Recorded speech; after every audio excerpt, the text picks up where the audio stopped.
ಕರ್ನಾಟಕ ರಾಜ್ಯ ಸರ್ಕಾರಿ ನೌಕರ ಸಂಘದ 2024-29 ಅವಧಿಗೆ ಈ ದಿನ ಭೂಮಾಪನ ಇಲಾಖೆಯ ತಾಂತ್ರಿಕ ಮತ್ತು ತಾಂತ್ರಿಕೇತರ 2 ಹುದ್ದೆಗಳಿಗೆ ನಡೆದಂಥ ಚುನಾವಣೆಯಲ್ಲಿ ಪ್ರಜಾಸತ್ತಾತ್ಮಕ ವೇದಿಕೆ ಅಭೂತಪೂರ್ವ ಜಯ ಸಾಧಿಸಿದೆ.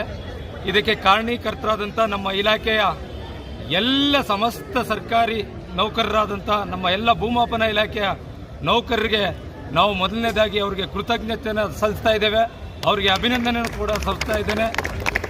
ಮುಂದೆ ಡಿಸೆಂಬರ್ 27 ಇದೇ ದಿನಾಂಕದಂದು ನಡೆಯಲಿರುವ ಕರ್ನಾಟಕ ರಾಜ್ಯ ಸರ್ಕಾರಿ ನೌಕರ ಸಂಘದ 2024-29 ಅವಧಿಗೆ ಈಗಾಗಲೇ ರಾಜ್ಯಾದ್ಯಂತ ಎಲ್ಲ ಜಿಲ್ಲಾ ತಾಲೂಕುಗಳಲ್ಲೂ ಕೂಡ ಕಾಯ್ತಾ ಇದ್ದಾರೆ. ಅದನ್ನ ಡಿಸೆಂಬರ್ 27ರಂದು ಪ್ರಜಾಸತ್ತಾತ್ಮಕ ನೌಕರರ ವೇದಿಕೆ ಅಭೂತಪೂರ್ವ ಜಯ ಸಾಧಿಸಿದೆ.